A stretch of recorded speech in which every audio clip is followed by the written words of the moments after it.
Hi everyone, I'm Siobhan Milner and this is Total Performance, a podcast dedicated to all things athletic performance and injury prevention. Join me and my guests as we explore the many aspects that come together to build our total performance picture. Let's get into it. Today I'm speaking with Jessie Mundell, who is an exercise specialist in pregnancy and postpartum exercise.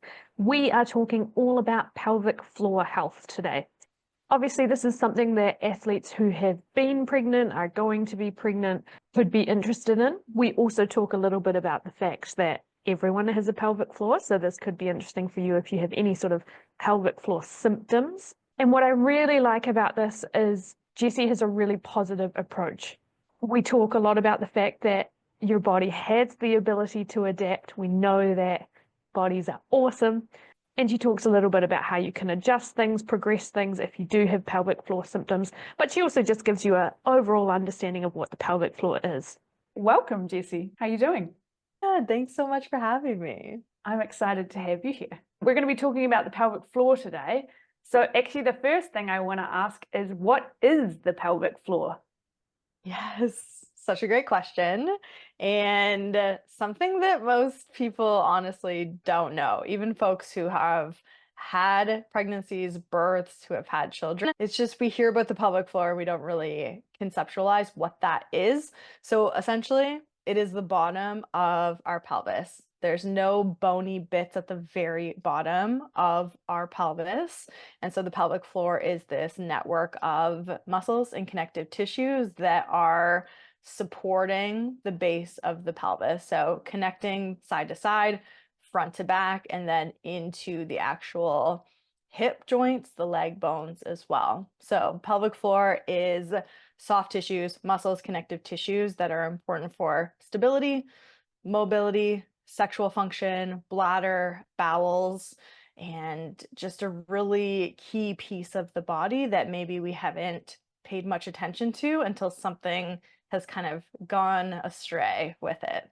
Yeah, and I think that's really interesting because when people just hear the pelvic floor, I think they often think of it like kind of like the triceps. It's one thing there by itself, but like you're saying, the pelvic floor is actually made up of quite a lot. Yes, yes, there are multiple muscle groups and multiple layers of muscle, so more superficial and then more deep. So yeah, it's quite a network of things, but it's also pretty simple in how it functions, very similar to how other muscle groups of the body function. We don't need to get too complicated with it for most people. There are very simple things that we can do to help improve the function, strength, and performance of it. So then when we're talking about its function, what is its function? What does it do? And if it was dysfunctional, what would that look like? Yeah, so the pelvic floor, essentially, we want it to help stabilize the pelvis itself and also the spine and the hip joints. And also, it's going to play a huge role in stabilizing the pelvic organs. So, in many folks, when we're talking about pregnant, birthing, postpartum people, the pelvic organs we are talking about are the bladder, the uterus, and the rectum. And those pelvic floor structures play such a key part in how those organs are functioning and supported. Again, because there's no bones on the underside of the pelvis, the pelvic floor, the muscles and connective tissues are really, really impactful in how those pelvic organs are functioning. So, how the bladder is able to hold urine and empty urine, how the uterus is able to stay in the position we want it to be in within the lower abdomen and the pelvis. And for the rectum, for example, how it is able to hold the bowels and to evacuate the bowels. So those are key parts of the pelvic floor. And then, of course, they're so implicated in sexual function as well. But again, it just plays a huge role in how the abdomen, how the hips, how the spine, how the back, everything in that area is feeling and functioning in the body too. You've mentioned it a few times already, the postpartum population. I think a lot of people, when they hear pelvic floor or they think about pelvic floor issues, they're thinking of females in particular. So what about males? Do they have a pelvic floor too? Why would they or wouldn't they have problems with their pelvic floor in comparison? Yeah, such a great question. Yes, everyone has a pelvic floor. And I think this is so key whenever we are educating coaches within my business. It's so important to know this. Every client or patient that you're working with has a pelvic floor. And we can be addressing the pelvic floor in every single person, regardless of if they have or are ever going to go through pregnancy or birth, or if they are not having any, like red flaggy type symptoms that lead us to believe there's a pelvic floor issue. The pelvic floor is a super important part of the body. So yeah, that said, we tend to see more pelvic floor issues arise in people who have had pregnancy, birth, postpartum, simply because that's such an event to occur in the body that it just leads to more issues occurring. However, pelvic floor issues are happening in genders of all people, regardless of if they're ever going to carry a baby in their body. And pelvic floor issues don't only show up like leaking or a pelvic organ prolapse. Low back and pelvic pain can also be quite related to pelvic floor. And we know that that can be showing up in any population as well. I'm obviously working a lot with an athletic population, and for fun, I really follow a lot of powerlifting. And sometimes you'll see powerlifters have stress incontinence on stage when they're doing things like deadlifts. I read something recently in the literature, actually, which was really fascinating because it was looking at, I think it was CBT, so cognitive behavioral therapy, as an intervention for stress incontinence. And I saw that there was actually quite a link between the mental stress. It's not just physical stress, it's also the mental stress. So do you have any insights about this sort of thing for athletes? Yeah, that's so interesting. And, before we started recording, we were talking about pain and how pain is so multifactorial. And it's the exact same thing with pelvic floor symptoms. So much of the work that I do with clients is not only addressing the physical, but also handling the psychological, of course, within my scope of practice. But so much of it is helping people trust their bodies, believe in the capability of their bodies, especially with pregnant and postpartum people, but for sure with athletes as well. And kind of redefining our relationship to symptoms. For people who have had incontinence, it can be really scary and you can get really fearful in your body, especially for those people who are picking up heavy weights, because we fear that that's going to continue to happen again. We lift completely differently, like the way we are approaching the bar, the way we are setting up for the lift is so different if we are thinking about something else, if we are worried that something else is to come, if we are scared we're going to pee on the platform. You can even feel like the tension that could create in your body as you go to approach that. So yes, so much of it is trusting the body, figuring out how we can not hyper focus on the pelvic floor, almost taking away the focus from the pelvic floor, which seems to be counterintuitive if we're leaking, but actually is incredibly helpful.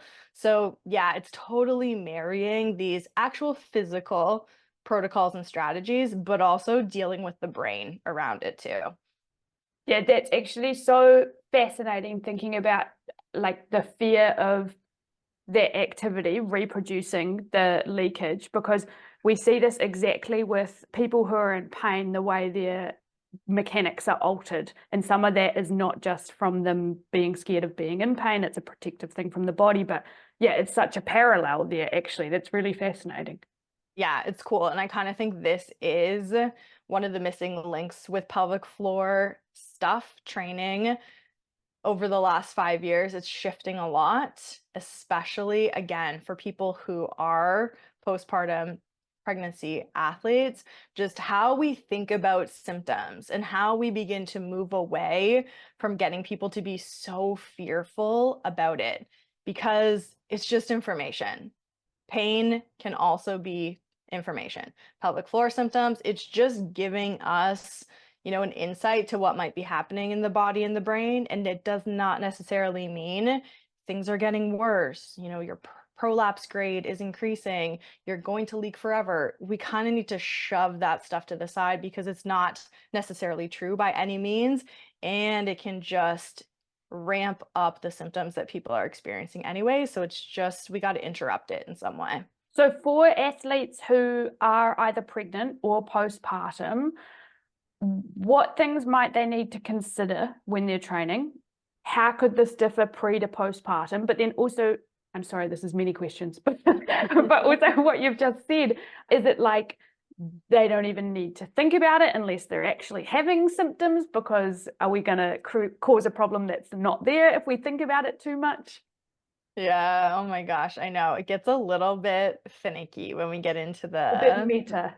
yeah, yeah. So yeah, there are things to consider for sure. Pregnant, postpartum athletes, and honestly, both are quite similar. Of course, we can just dial into things for pregnancy, dial into things for postpartum, but high level overview, let's learn where the pelvic floor is in the body and let's learn how to connect to it. The main thing is that we need to learn how to manage intra-abdominal pressure. That is the thing that is going to dictate often how we're feeling in the pelvic floor, in the abdomen, and any symptoms or potential injuries that might come to those places too. So the core is a contained unit. So it has a top, a bottom, front, sides, and back. So we always just use a P.Kin to kind of indicate what this would look like. It's a contained unit, so we need to think about the pressure contained within that unit. We don't want to eliminate or necessarily reduce intra-abdominal pressure. We know that intra-abdominal pressure is key. That allows us to stand, to lift, to engage in intense, heavy exercise. We need that. But we need to figure out, how do we manage that pressure optimally for the pelvic floor to stay working well? And by working well, like meeting the demands of what we're putting on it. So does it have enough strength to close, the sphincters of the anus to not have fecal leakage when we're lifting a heavy deadlift?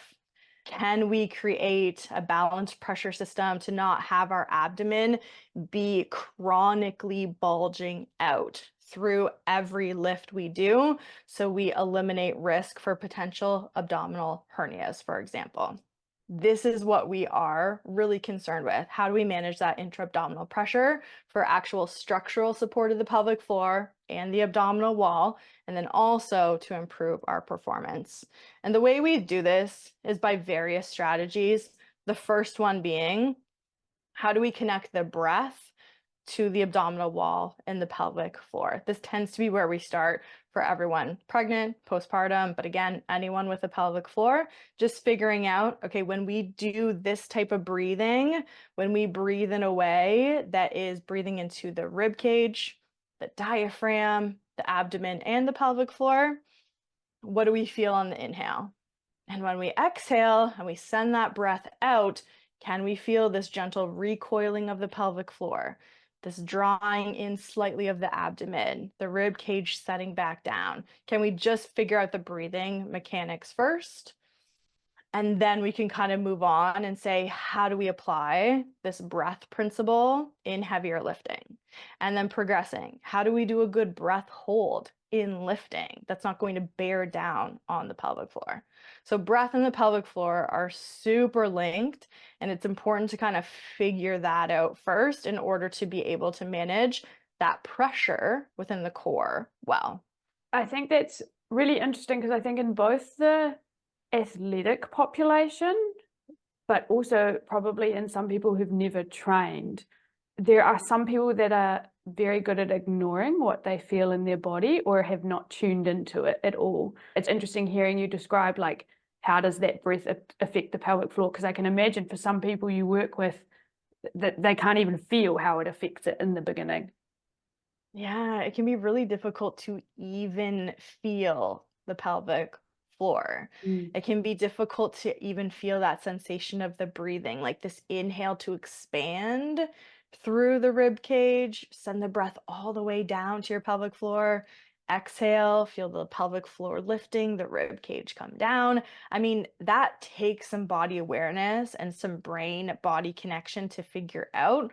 So again, that's kind of the first place we start for anyone, regardless of if they're having pelvic floor symptoms or not. But definitely, if people are experiencing symptoms, that's my go-to move.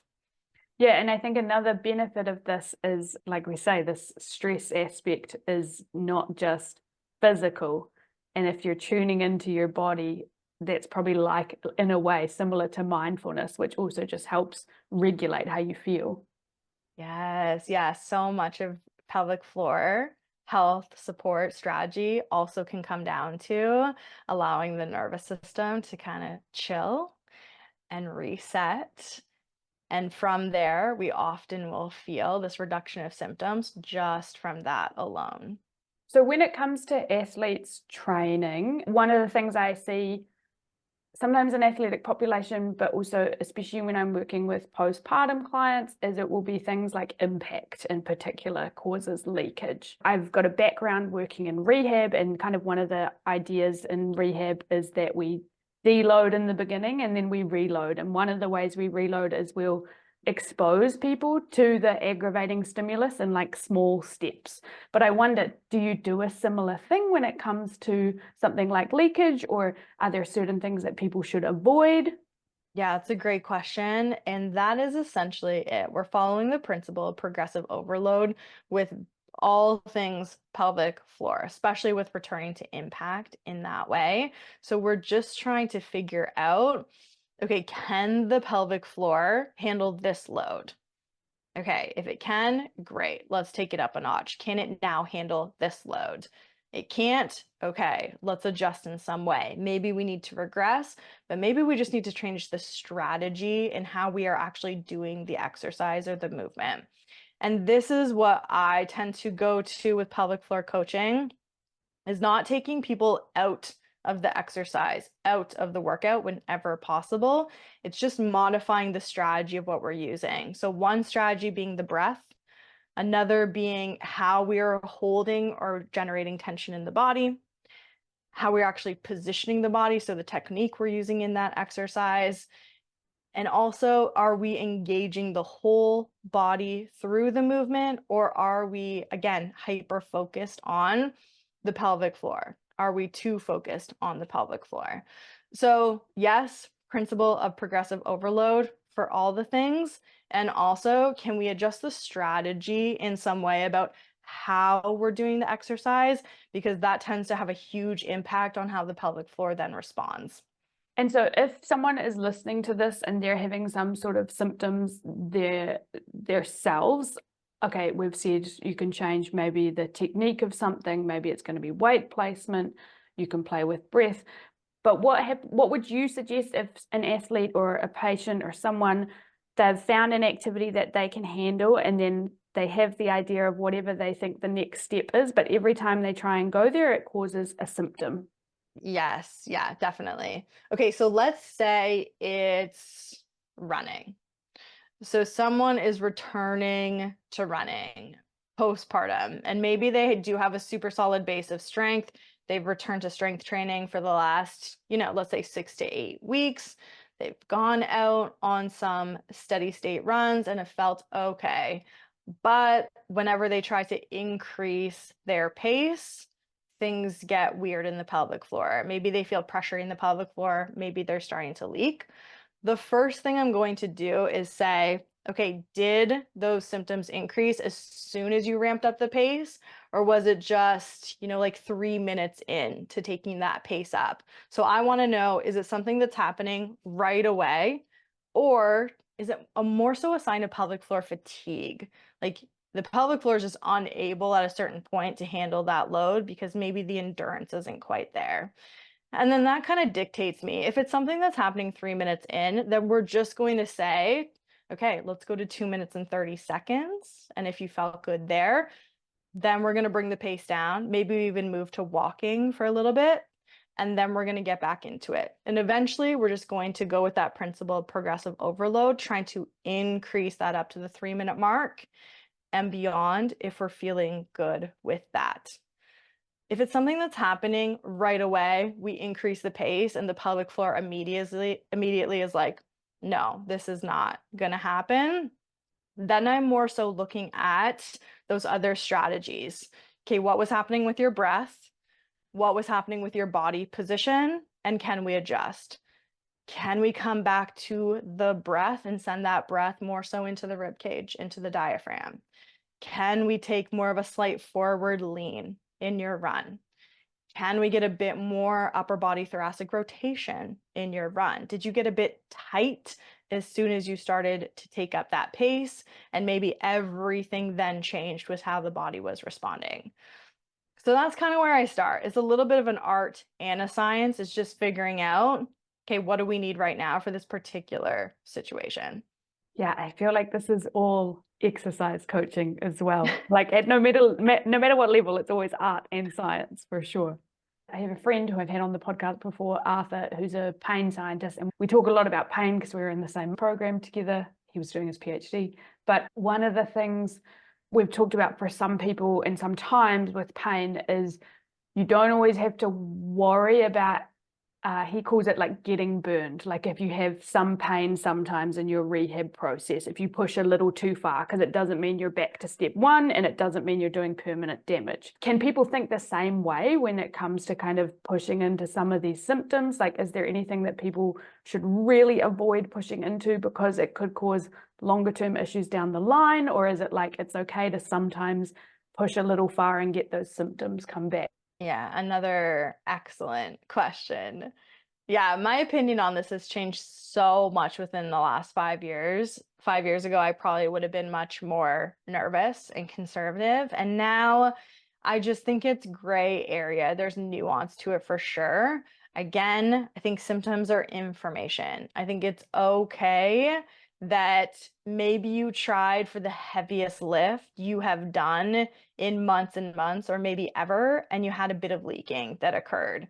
That doesn't feel scary to me anymore. Again, it's just information. Okay, that load, that challenge is telling us that the pelvic floor was not quite ready for that. And again, some people are okay with leaking. Some people are okay to push themselves to a point of performance. And if they leak, fine, they're not worried about it. They don't care. There's no embarrassment. They're not worried about their body or their pelvic floor. For the majority of people that I'm working with, that would be an issue for them. They don't want that to continue occurring. So we're trying to coach around that. We're trying to figure out how can we not make that happen again. And so we're then just going to figure out what do we need to do to make that hopefully not happen again. But I'm not worried. I'm not thinking like we've damaged something, your bladder has prolapsed, like we're going to see this continue all the time forever and ever. That's not where my brain is going at all. That said, if it is something that's happening kind of once in a while and then it's chilling out and it's not, that symptoms are ramping up for the next 3 to 5 days afterwards, okay, that feels like a safe place for me as the coach guiding someone. If it's something where you go for a run, a sprinting workout, and then your prolapse is really bugging you throughout the rest of the day, it's taking up a ton of mental energy, and you feel like for the next week, it's still plaguing you, you're still irritated by it, that's when I am more so thinking we need to approach this in a different way, because that irritation, that mental and emotional energy that it's taking up, I don't want that to be in your life. I'm probably actually not super concerned about what's happening on a pelvic floor level. It's more so that that's really annoying for you. That's then taking you out of other exercise. That's taking your mental energy away from other stuff in your life. So how do we adjust? Yeah, I think also what you say about kind of two things, it being really personal in terms of what people can tolerate in terms of like a symptom flare up. But also, again, I'm kind of likening it to pain. You see, for some people, they can push further into pain without having an actual flare up. And maybe Yes. it's the same with pelvic floor, that you can have symptoms on a day that maybe they're much more than what you've had, but you're not necessarily going to have trouble for the rest of the week. Whereas perhaps some other people can't push as far and will have problems for multiple days after. Yeah, exactly. And it really comes down to that sensitivity of the individual with how they are experiencing that symptom. Exactly. We've talked a lot about leakage, like incontinence.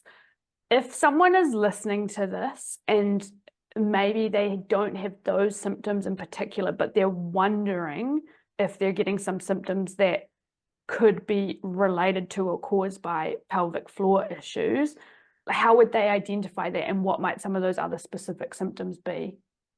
Yeah, for sure. Other symptoms that can be related to pelvic floor: low back pain, pelvic pain. So that could be in the front of the pelvis, pubic symphysis. That could be at the back of the pelvis, SI joint, tailbone pain, etc. It could be that you have a hernia, and an abdominal hernia or umbilical hernia around the belly button. That can be a common thing, especially for postpartum populations. It can also be related to sexual health. So perhaps you are feeling pain or burning within the genitals, genital touching or penetration. That could be vaginal or anal penetration. So there are things that you might not think this is a pelvic floor issue, but there might be other signs that something is happening. On the note of leaking, there are also other types of incontinence, not just urinary leaking, but gas and fecal leaking.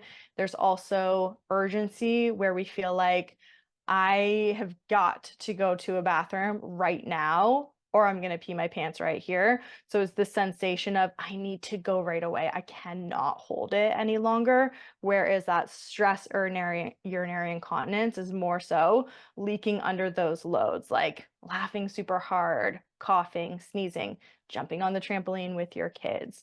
So various ways that these things can show up. Another thing to consider is diastasis recti, which we can get into further. But again, something that I don't want to cause people to be super concerned about, because diastasis recti, abdominal separation, that often, for most everyone, occurs during pregnancy, can persist postpartum, often heals very well for postpartum people, sometimes does not, and we can have, a much more lax connective tissue in the middle of the abdomen that is persisting postpartum. But sometimes that can be a core and pelvic floor issue as well. You've given a few practical examples in terms of scaling things up if they're aggravating, but what I'm wondering is for people listening, if they're like, okay, yeah, I definitely do have some issues related to my pelvic floor, how can someone know if these are things that they can kind of try and manage by themselves, or if they should contact a healthcare provider? Yes, yes. So I think for everyone who has had a pregnancy, given birth at any point, does not have to be recent within the last, 6 months, 5 years. It could be at any point. If you're able to access seeing a pelvic floor physical therapist or physiotherapist, that's a really cool thing to do. It's an incredible education on the body. And that physical therapist can do, again, if you are comfortable and consenting, an internal exam on the pelvic floor. So we can really see, okay, what's your actual strength of the pelvic floor like? What's your endurance like? Where are those pelvic organs sitting? Are they where we, generally would want them to be? So that's always an option. Go get an assessment by a very well-trained pelvic floor physical therapist, ideally that comes with good referrals from someone that you know. They are not all created equal. So if we can find someone that we trust, that's for sure best route. Second thing is, you can just go ahead and keep trying on your own. Try some of these adjustments that we might have talked about today. If things are still not working out, you're still having that chronic low back pain, your pelvic pain is very irritating to you, or it's just irritating on a level where you're like, I don't want to experience this anymore in my body. I want to fix this up.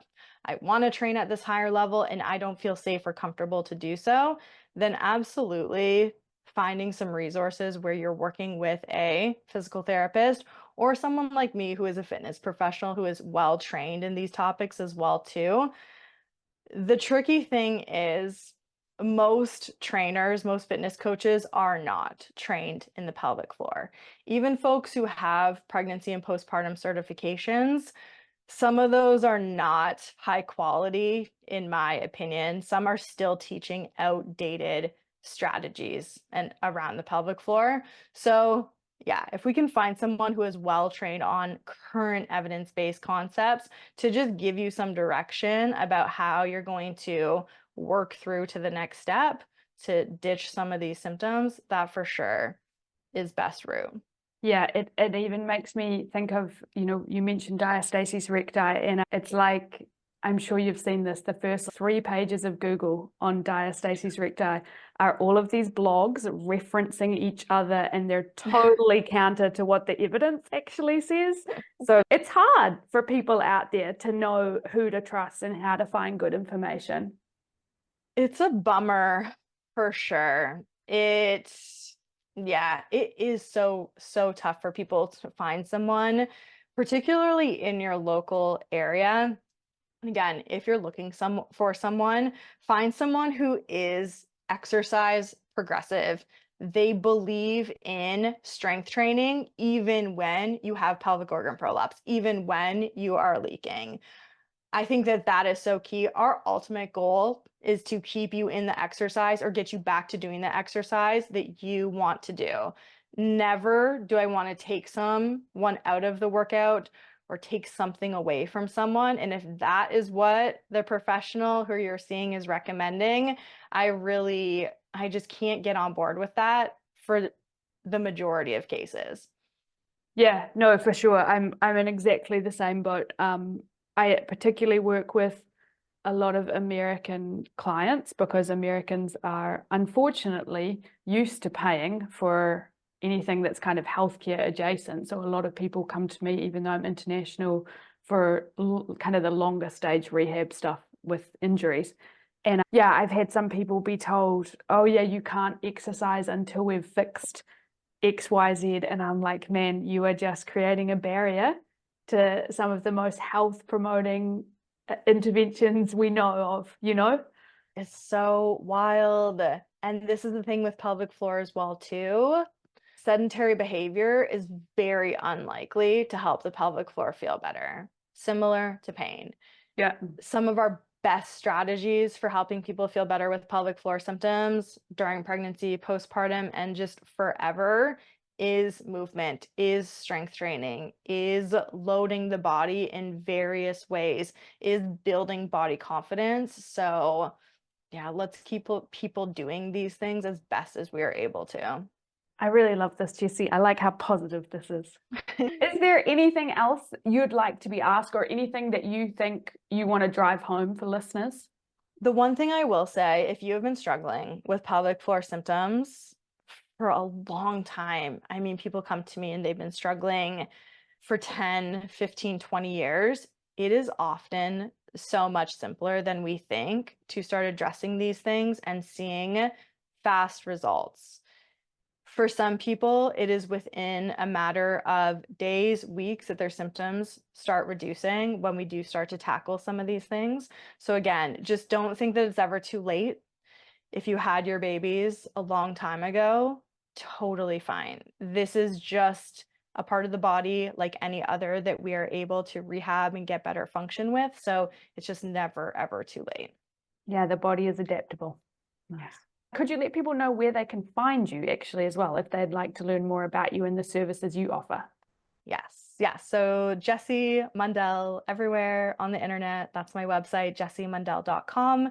And then on Instagram, Facebook, and TikTok at Jessie Mundell. And then I also host a podcast with a pelvic floor physical therapist, Anita Lambert, and that's called To Birth and Beyond. And we have conversations like this every week. So if you're looking for good evidence-based current understandings about pelvic floor and everything related to pelvic floor, that's where we have those. Awesome. I know I have some clients and some listeners who I'm definitely going to refer to that. So that's really cool. Thank you very much. Thank you. Thanks so much for listening to today's episode. I hope you enjoyed it. Just a reminder that you can find further podcast episodes at www.siobhan-milner.com/podcast. And this is where you can also find different ways of working with me if you head to www.siobhan-milner.com. Enjoy!